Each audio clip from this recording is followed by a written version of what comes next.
o que vocês conseguem trazer que vocês incorporaram na vida de vocês dessas descobertas, vou chamar assim, né, de descobertas todas, né, e acesso a diferentes tipos de culturas e vivências e ações e tudo mais. O que vocês incorporaram hoje? Ou seja, qual que era o equilíbrio inicial, quem que era Roy e Michele antes e quem que é Roy e Michele hoje? Eu acho que tem muito, só para complementar, né? Porque o Roy disse ali antes sobre isso, e eu fiquei com essa pergunta do Richard na minha cabeça, e acho que tem tudo a ver, porque o Roy disse é muito sobre estar disposto, né? E estar disposto a viajar, estar disposto a sair de casa, é também estar disposto a se modificar, né? Depois que tu tá voando e tu vê as baleias ali naquele rio que desemboca no mar, tu não é a mesma pessoa. Assim como tu não é a mesma pessoa depois que tu cai numa valeta numa estrada congelada, né? Então, acho que tem muito a ver sobre estar disposto a se modificar, né? Quando a gente retornou da nossa primeira viagem de volta ao mundo, meu pai chegou para mim e perguntou assim, bem na chegada, assim, a gente estava naquele alvoroço, assim, tal, com os amigos, tal. Meu pai chegou para mim e perguntou assim, ô Roy, o que você aprendeu nessa viagem, né? E eu não soube responder a ele no momento.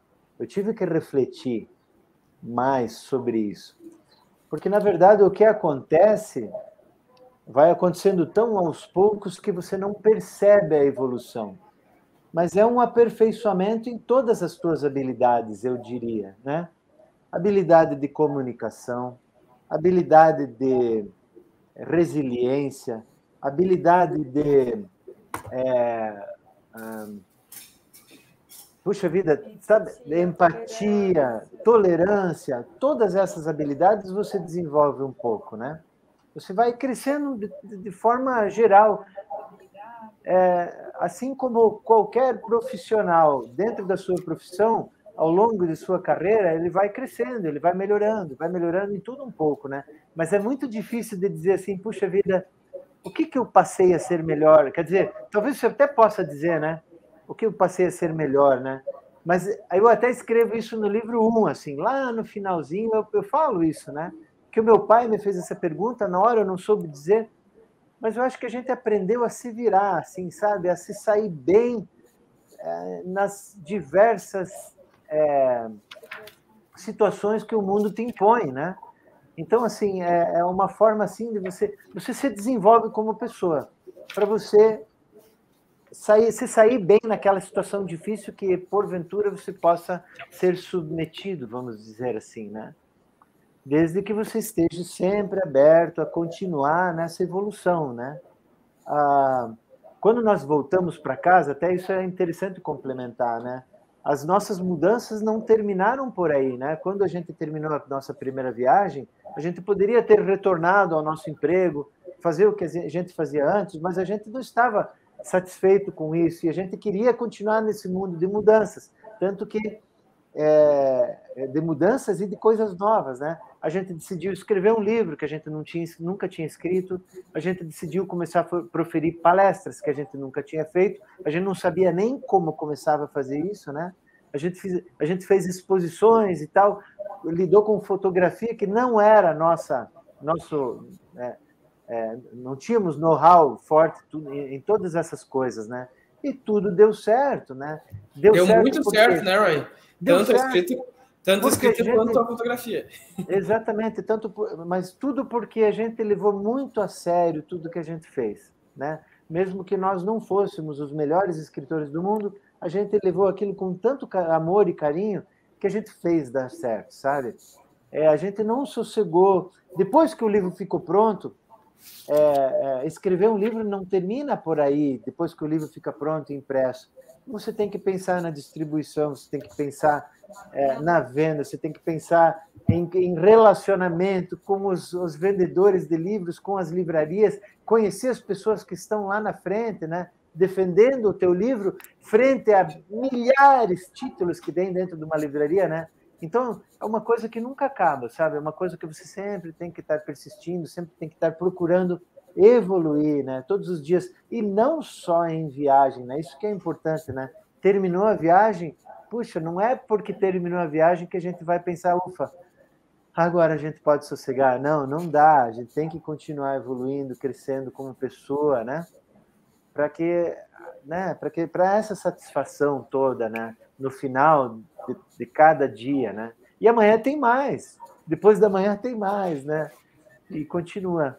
É uma coisa que eu acho que as duas viagens deram para a gente, assim, uma ciência, né? Uma consciência de que a vida é muito simples, né? E também a gente precisa muito pouco para sobreviver, né?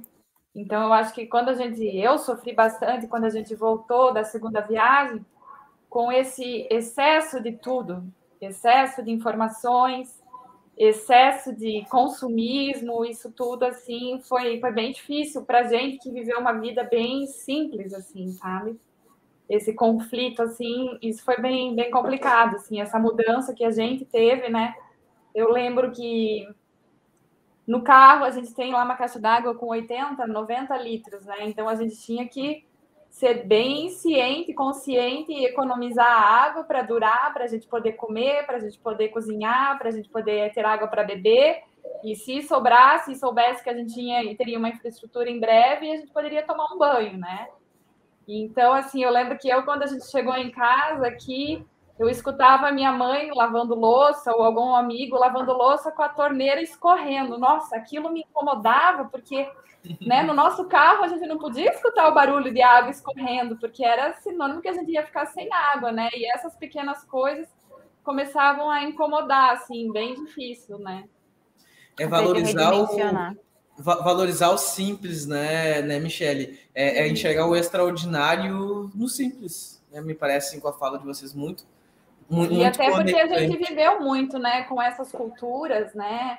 Eu lembro, assim, uma coisa que me marcou bastante, assim, um amigo nosso, claro, a gente era jovens, muitas pessoas gostam de ir para festa, balada, então, assim, pessoal, o sinônimo da nossa viagem, a gente vai viajar o mundo, vai fazer um monte de festa, vai fazer um monte de balada, mas geralmente, assim, a gente estava em lugares no meio do nada, em comunidades pequenas, que às vezes nem eles tinham luz, não tinham infraestrutura nenhuma, então, né, estavam lá batalhando para sobreviver. Imagina que ia ter uma balada lá no meio do nada, então eram realidades, assim, bem diferentes de vida, de simplicidade, e a maioria do mundo, na verdade, é assim, né, a gente tem pequenos focos que a realidade, né, tem pessoas que têm melhores oportunidades, mas então a gente conviveu muito com essa vida muito simples, né, e com necessidades mesmo, né? A gente passava necessidades. Eu lembro que, claro, a gente tinha o nosso orçamento, mas a gente teve que ser bem restrito, assim, quanto, né, para não extrapolar, porque a gente tinha sempre um valor das nossas economias. Eu lembro que a gente foi uma vez num café, porque a gente gosta de tomar café, o Roy é super viciado em café, e a gente ia lá no café e comprava um pedacinho de bolo com uma xícara de café. E tinha uma menina da mesa do nosso lado lá, que estava com um prato cheio de doces, assim, e ela saiu e deixou o prato, né? Comeu uma ou duas coisas e deixou tudo no prato. E eu, o Roy, indignado, meu Deus, ela não comeu, olha lá, a gente só pegou um pedacinho aqui, será que a gente pega o bolo? Esse momento me marcou, assim, sabe? Será que a gente pega o bolo dela porque ela simplesmente largou ali, vão jogar fora, sabe? Então, essa consciência, assim, é uma mudança mesmo radical de vida, né? Na Noruega, tudo era muito caro, né, Richard? Então, a nossa carne era o cogumelo, né? Que tinha em abundância, nós estávamos na época dos cogumelos, né? Um preço mais acessível, então a nossa carne era o cogumelo, porque era simplesmente impossível você comprar coisas assim, tipo um pouquinho mais requintadas, ou ir num restaurante na Noruega, né? Final de viagem, num orçamento apertado, não tinha condições. Então a gente tinha que sempre sobreviver com aquilo que era mais barato, de qualidade, claro, mas que era mais acessível, né? Tinha que ser sempre pé no chão.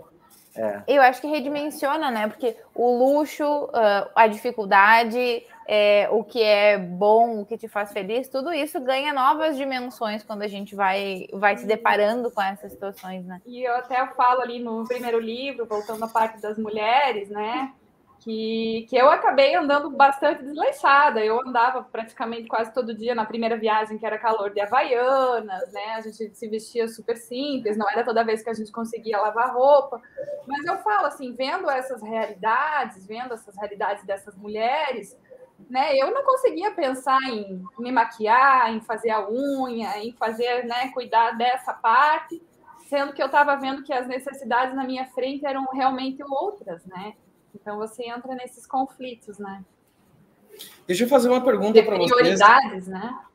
Mais uma, claro que eu estou fazendo um monte de pergunta, né? Que eu fiquei com um negócio agora na mente, que vocês trouxeram olhando para as coisas simples que talvez antes vocês não olhavam, né?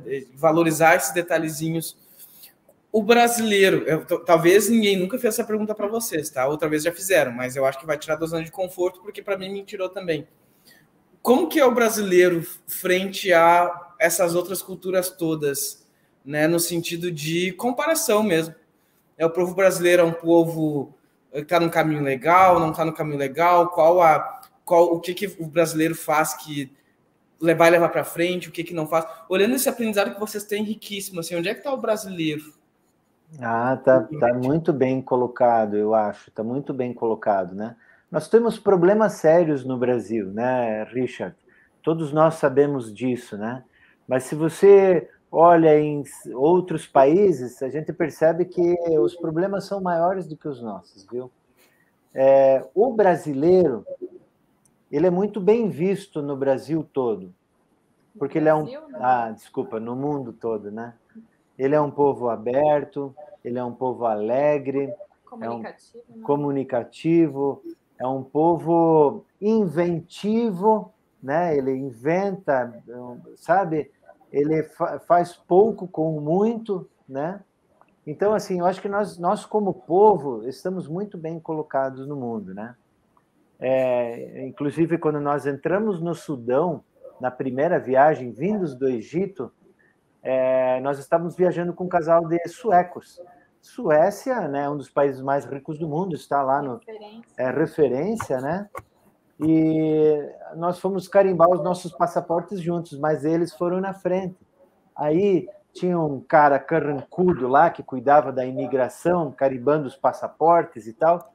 Daí primeiro foi o nosso amigo sueco, colocou o passaporte, o cara não se deu o luxo de olhar na cara dele, eu digo o cara dos carimbos, né? O oficial da imigração. Ele estava olhando para baixo, assim, carrancudo, né? Da onde que vocês são? Daí ele, Suécia, passaporte. Nem olhou para a cara do sueco. Pegou o passaporte, carimbou, próximo. Daí veio a menina da Suécia, né? Aí ela, da onde? Suécia. Pegou o passaporte, carimbou, nem olhou na cara. Daqui a pouco veio a Michele. Da onde? Brasil. Quem são os brasileiros aí? Carnaval, samba, e não sei o quê, futebol. Então as pessoas se identificam muito com o Brasil, sabe? Querendo ou não, essa nossa imagem, o futebol ajuda muito. Né? A nossa imagem é ótima. Boa, né? Ela não é depreciativa por parecer de festeiro, de carnaval e tal. Não. Então não fica, né, Roy? Fica aí um recado. Boa. Sim. Fica um recado para os brasileiros que estão assistindo aí o GQF de hoje, né? De parem de reclamar de barriga cheia e amem o seu país, amem sua cultura, amem o seu povo, né? E porque lá as pessoas de fora olham a gente bem, né? Então por que não nos olharmos bem também?